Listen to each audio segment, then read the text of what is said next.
สวัสดีทุกคนสวัสดีพี่ทุกคนเด้อยินดีต้อนรับเข้าซ่องอย่างละน้อยสาวลาวเจ้าเตี้ยก็คือถือคนจับจองเรียบร้อยแล้วพี่เดือนนี้ก็คือได้ตัดสินใจแท้ๆว่าจะเอาเพิ่นไปอยู่บอลอื่นพี่ไปอยู่บอลที่แบบเหมาะสมกับเพิ่นทะเลพี่ตัดสินใจถือว่ายากเติบเลยก็คือพี่หัวแหละเขาก็มีงัวเตี้ยตัวนึงแล้วก็มีคนหันอยากได้นี่คือว่าหลายคนแฮงมาถามเขาก็ว่าราคาไปบางคนเพิ่นก็อาจสิว่าแพงหรือว่าบ่เหมาะสมบ่หรือแนวใดเพิ่นก็มิดไปแต่ว่าผู้นี้หั่นน่ะเพิ่นอยากได้อีหลีเขาว่าราคาไปเพิ่นก็ตกลง FC ตามที่ละน้อยเว้าตอนนั้นแหละแต่ว่าเพิ่นลดลงหน่อยนึงก็ลดให้เพิ่นลงหน่อยนึงเขาว่าราคากันเรียบร้อยแล้ว FC แต่ว่ามีแต่ว่าพร้อมมื้อใดเพิ่นก็จะมาเอาเลยรู้สึกแบบใจหายแบบละน้อยสิหายแล้วพี่ซีแต่ก็จำเป็นแล้วเนาะงัวกับงัวเอื้อยเพิ่นก็อยากขายออกเพราะว่าก็คือหัวแหละเอาไว้บ้านเฮานะมีแต่คนอยากได้มีแต่คนจอบจะลากเนาะแถวนี้ปลาหลายเขาต้องได้ปล่อยไปอันสมมุติว่าเฮามัดไว้หลายเพิ่นก็อีโตนเพิ่นก็บ่ได้มีสวนหญ้าคือเจ้าเด้บ่มีสวนหญ้าบ่ได้เฮ็ดเป็นฟาร์มคือที่เพิ่นจะมาเอานี่เพิ่นเฮ็ดเป็นฟาร์มแล้วก็แบบเพิ่นน่าจะซื้อแบบรอซื้องัวเตี้ยไปเลี้ยงนะให้เพิ่นไปเจอหมู่เจอครูที่แบบรุ่นราวเขาเดียวกับเพิ่นซะเจ้าเตี้ยนี่ก็คืออยู่มีแต่เพิ่นหันเตี้ยผู้เดียวเพิ่นก็สิรู้สึกว่าแบบอันนั้นหน่อยนึงเนาะโอ้คนอื่นก็สูงใช่นะก็ว่าเลยหาบอลเหมาะสมให้เพิ่นเห็นไปอยู่น้ำบอลที่แบบโอเคเนาะเขาก็บ่มีเวลาแน่คือมีสวนหญ้าเพิ่นมีสวนหญ้าแม่นเพิ่นมีสวนเพิ่นเลี้ยงแบบเป็นฟาร์มเลยเพิ่นบ่ได้เห็นงัวปล่อยยางนะแบบเพิ่นเลี้ยงมีแต่กินแต่นอนอย่างเดียวเลยอันนี้เขาได้ปล่อยไปแบบตามเลี้ยงตามเขาแหละตามธรรมชาติคือVFCฮู้เขาก็มีหลายอย่างที่จะต้องเบิ่งเลยมีหลายอย่างเบิ่งงัวฝูงใหญ่นี่เจ้าเตี้ยนี่ต้องได้เบิ่งเป็นพิเศษอีดีเด้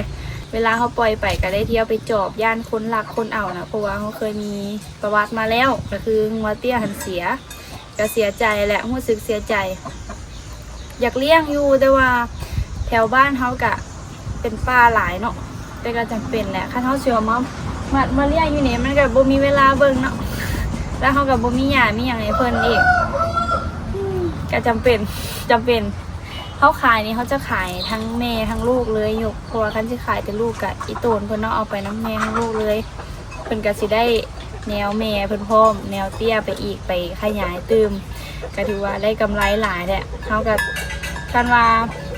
มีวาสนาต่อกันกะสิแถวนี้กะสิเกิดงัวเตี้ยที่บอกกันจะเห็นมาเกิดเอาเนาะ แต่ว่าแม่เพิ่นไปแล้วก็น่าจะหายากอยู่แนวเตี้ยน่ะเพื่อนนั่นกะสิมีแต่แนวสูงแม่เพิ่นก็บ่ได้เป็นแนวเตี้ยหลายเนาะแต่ว่าเป็นงัวปกติเลยนะแม่เพิ่นน่ะแต่ว่าลูกหั่นน่ะเตี้ยเกิดมาเตี้ย2เทื่อละเทื่อนึงหั่นก็คือเสีย PFC ไปน้ำก็บ่เห็นเลยก็คือสิมันคือว่าแหละเนาะผู้เกิดของใหม่ผู้เกิดตายก็เกิดเสียหันเกิดมาแล้วเสียเลยหันกะคนละเมย์ตอนนั้นจะเป็นแม่ขาวแม่ของเอื้อยอีกแล้วกันทั้งกะสีหาจับมัดไว้เรียบซีตัวไหนมีแนวเพราะว่าได้ว่าราคาอย่างกันลงไม่แล้วกันไหนงัวเสียก็เป็นตะหัวเลยเนาะเสียได้อีแล้วมึงน้ำสวงเป็นล่างหมัดมีเม็ดมีเห็บเพิ่นเอาเห็บให้ลูกเพิ่นอันเงี้ยเห็บให้ลูกเพิ่นน้ำสวงบอกคำเรื่องน้ำหูบอกซ้ำเห็บพนะโอ้ยไปช่วยเลยเลยเจียวออกเอาคอย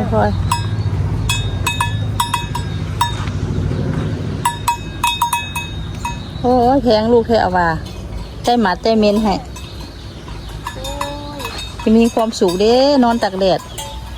นางหันท่าน้ำหูขายาวเลยเพิ่นยาวได้แม่เพิ่นอันนี้น่ะมาเบิ่งเจ้าเตี้ยเพิ่นเห็นอย่างอยู่เตี้ยเอ้ยพี่คางคายอยู่พี่สิได้อยู่น้ำตัวกันดุนแล้วได้เวลาน่ะเตี้ยเป็นผู้สึกแนวใดบักล่ะสิบ่ได้อยู่นี่แล้วนะบักล่ะสิได้ไปอยู่บอนดีๆแล้วมีหญ้ากินมีหัวอาหารกินแล้ว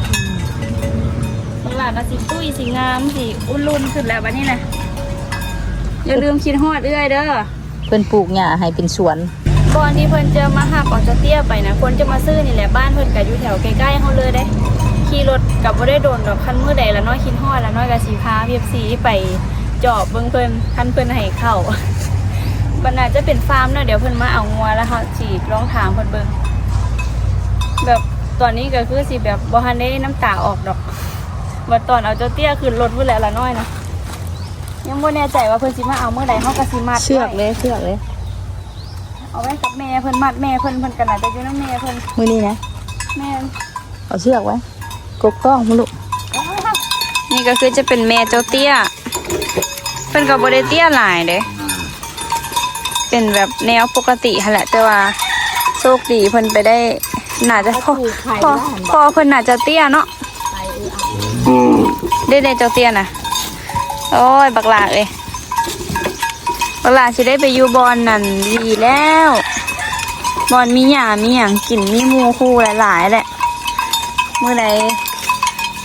เด้อก็สิไปลินน้ำเด้อละน้อยแบบว่าอยู่น้ำทุกมือเนาะกระใจหายน้อยนึงถึงบ่แม่นเจ้าของกันเลย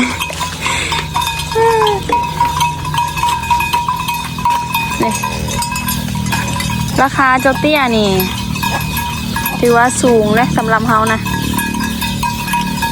ได้ซ้ำนี่ก็ถือว่าโอ้ได้หลายแล้ว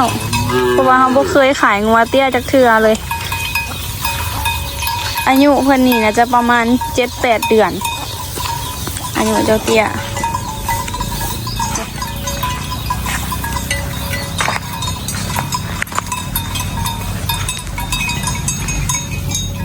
จ้าเอ๋นางนี่ก็เลยคุณนะเพิ่นอยากเฟือเอื้อยนะอยากเฟือตัวนี้จะเป็นงัวอ้ายเพิ่นถือพาเลยนี่นะ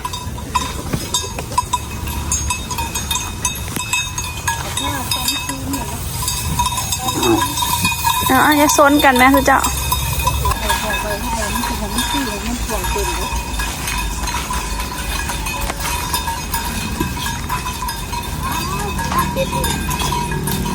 ไอเตี้ยคันได้ไปน้ำมูทุกมือใช่แหละจอยย้อนเพราะว่ายางเด้ทางไก่พากันไปกินหญ้าอยู่ไก่เตี้ยก็สิได้ยางน้ำมูยางน้ำหลังมูเรานี่แหละคันไปอยู่ฟาร์มบักหลาสิบ่ได้ยางเด้อบักหลาสิตุ้ยทีพีเดี๋ยวไปยามแต่ละมือเขาก็สิปล่อยข้างทาง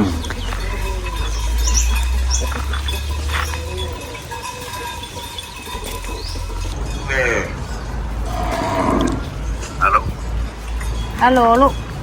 เจ้า แล้วอันโทรนั่นละแม่ก็โทรบอกอันลูกอันสู่เพิ่นอันได้ไงเพิ่นถูกเจ้าของแท้ๆนะเพิ่นว่าแม่มันหันถือพาอีกได้หันแม่ท่านขอเพิ่นอีกเด้ว่าซั่นตื่มจักหน่อยเฮาเด้ซั่นตื่มให้แม่ได้บ่ลูกก็ประมาณเท่าไหร่ครับ อันแม่หันบ่ตื่มอีกจัก 4-5,000ให้แม่ได้บ่ลูกเพิ่นว่าให้มันตกอยู่เป็น55,000เนาะแม่น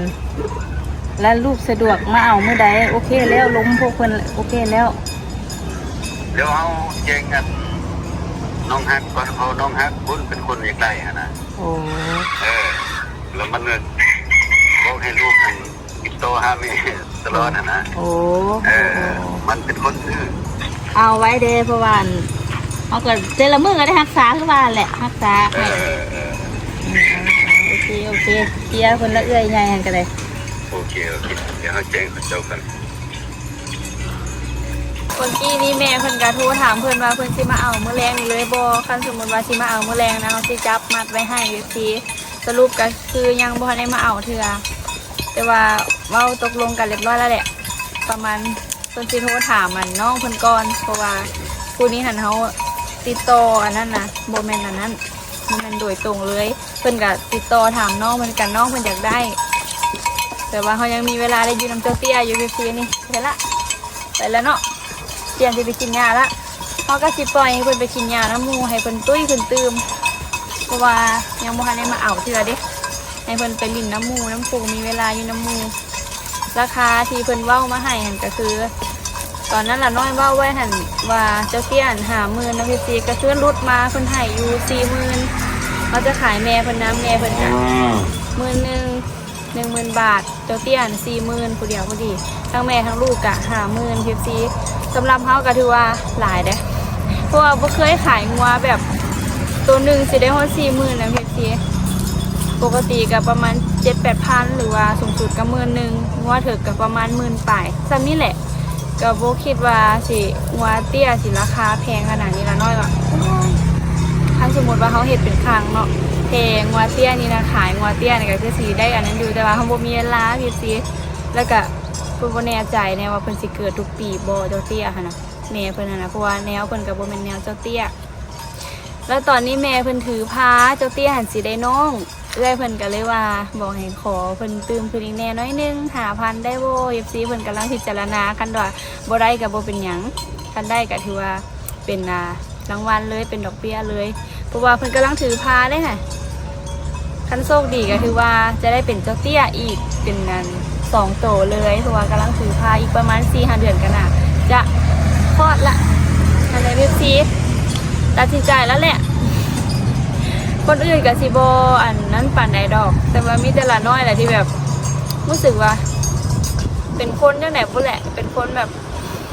หักสักเนาะแบบว่าเขาอยู่นำแล้วแบบท่านใจบ่ได้ง่ายๆนะท่านว่าเวลาขายงัวนี่ถามแม่ให้แม่เราให้ฟังตั้งแต่น้อยมาละไม่พอแม่ขายงัวมีเบี้ยจำเป็นต้องได้ใช้เงินอย่างสิน้ำตาให้หายน้ำงัวหายน้ำงัวหายน้ำตัวหมูตัวหมาคันมาได้เลขได้อย่างกันแล้วคือว่าแหละเลี้ยงมาเขาก็หักเนาะผูกพันหักคือครอบครัวเด้หักคือลูกคือเต้าคือน้องคือนุ่งเจ้าเตี้ยนี่เจ้าเตี้ยเต่านี่ก็หักคือกันเนี่ยอายุเจ้าเตี้ยหันเด้ออายุเจ้าเตี้ยนี่ประมาณยังบ่ฮอดปีแหละประมาณ8 เดือนปลายนี่แหละงัว8 เดือนปลายเอาดิสิปล่อยเพิ่นไปกินหญ้าปะเปิดแล้วบอกมาแล้วมันเป็นเจ้าคูณค่ะหมดงานแรกเนาะงานก็เริ่มเบิดละ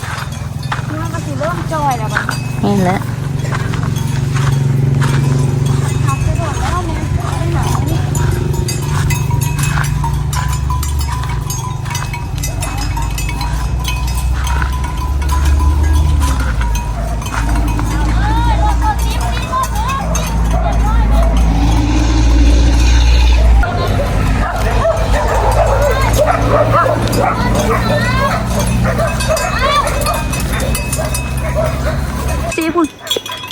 พี่ตัวหมาอยู่รถหนไดแล้วเพิ่นพากันไล่โอ้ย่านรถเด้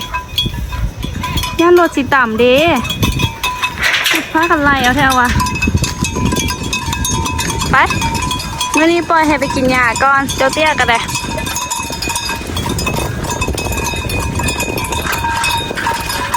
ประมาณอีก2-3 มื้อเพิ่นค่อยจะมาเอาค่ะ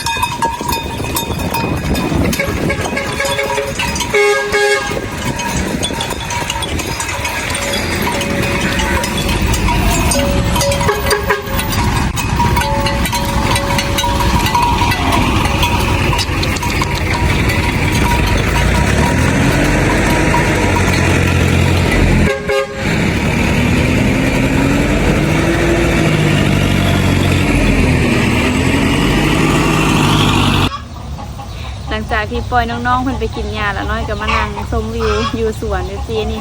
ก็โฮมไพอากาศคือแบบเย็นแบบสดชื่นขนาดเลยช่วงประมาณ10 โมง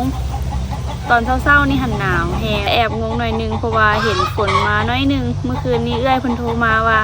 อยู่พุ่นฝนตกบ่เพราะว่าอยู่บ้านแถวในเมืองขนาดฝนตกเป๊ะเริ่มหนาวขึ้นมาแล้วลมเย็นบ่อยๆช่วงยามเช้าก็ได้ใส่เสื้อกันหนาวแหละเพราะว่าอากาศเย็นตอนนี้หันพอดีอยู่ตอนช่วงประมาณสวยๆเจ้าเตี้ยก็คือจะได้ไปอยู่บ้านใหม่แล้วคลิปนี้ก็ถือมาบอกเลยเพราะว่าก็มีFC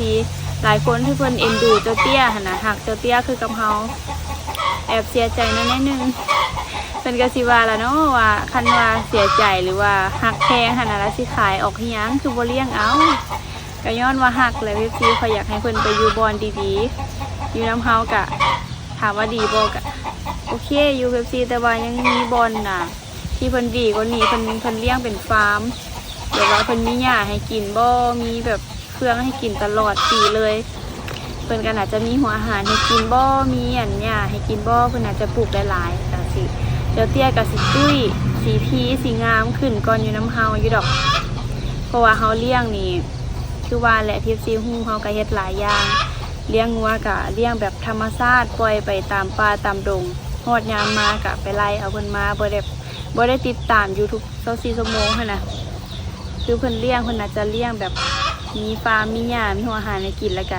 เอาไว้เฮือนตลอดเอาไว้ฟาร์มตลอดบ่ค่อยได้ปล่อยให้เพิ่นออกไปเลาะปานใดงัวก็สิตุ้ยสิพีสิงามจำเป็นแล้วพี่ฮักเพิ่นก็ต้องให้เพิ่นไปอยู่บอนดีๆเอื้อยเพิ่นก็ตัดสินใจมาแล้วเอื้อยผู้เป็นเจ้าของงัวเตี้ยก็